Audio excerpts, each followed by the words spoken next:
કે મારા ઘરની બહાર એક પાંજરું છે, પાંજરીની અંદર પોપટ છે. એ પોપટ એવું કહે છે કે મને મુક્તિ કેવી રીતે મળે,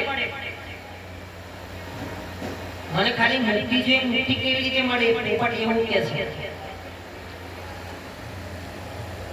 પેલો ભાઈ મુક્તિ કઈ સમજે તો કે ભગવાનના ચરણોમાં, કે મુક્તિ કેવી રીતે મળે. એટલે ખાલી ગુરુ મહારાજે આટલું કીધું. ગુરુ મહારાજ તો કઈ બોલતા નહીં અને ગાદી પરથી ધીમે રહીને પડ્યા છે. આટલું કીધું એટલે ગુરુ મહારાજ પડી ગયા. પેલો ભાઈ તો ગભરાયો કે આ ગુરુ કઈ થયું તો મારી આવી બનશે. જગાડ્યા, પાણી છાટ્યું, થોડો સમય થયો ગુરુ જાગ્યા. પેલા ભાઈ આમ હાશકારા કે હારું ગુરુ જાગ્યા. કઈ થાય એ પહેલા તો પેલો ભાઈ તો નાહી જ ગયો, નાઠો.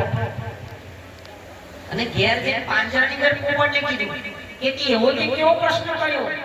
તાકે કેમ, તાકે જે તે પ્રશ્ન કર્યો એ પ્રશ્ન મે મારા ગુરુને કીધો. અને ગુરુજી ખાલી સાંભળ્યું એટલે તો ગુરુ પડી ગયા. એ પેલો પોપટ કે પડી ગયા, તાકે હા પડી ગયા. અને પછી તાકે થોડી વાર પછી જાગ્યા. આ શબ્દ પેલા પોપટ સાંભળી ગયા. એક શબ્દ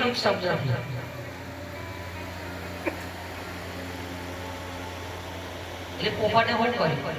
બીજો દિવસ થયો, સવારનો સૂર્યોદય થયો, પાંજરાની અંદર જોયું કે આ ભલે પોપટ તો ઊંઘી જ રહ્યો.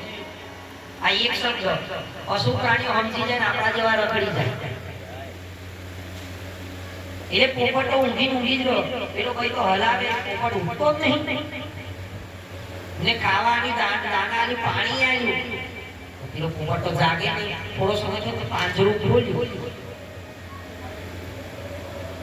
પાંજરું ખોલ્યું, પેલો પોપટ આમ ઊંઘતો ધીમે બહાર લાયા. બહાર જઈને બેહાડ્યો.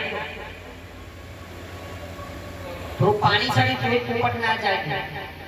પેલા ભાઈ થોડા પાછા ખવાયા. અને જેવા ખાય પેલો પોપટ ઉડી ગયો.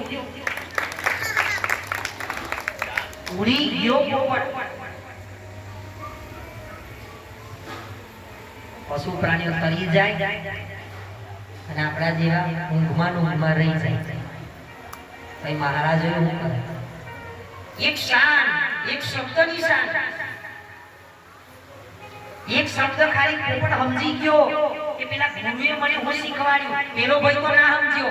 રોજ સત્સંગમાં જતો પણ સત્સંગનો કઈ એક અંશ એના જીવનની અંદર નહીં નીકળ્યો.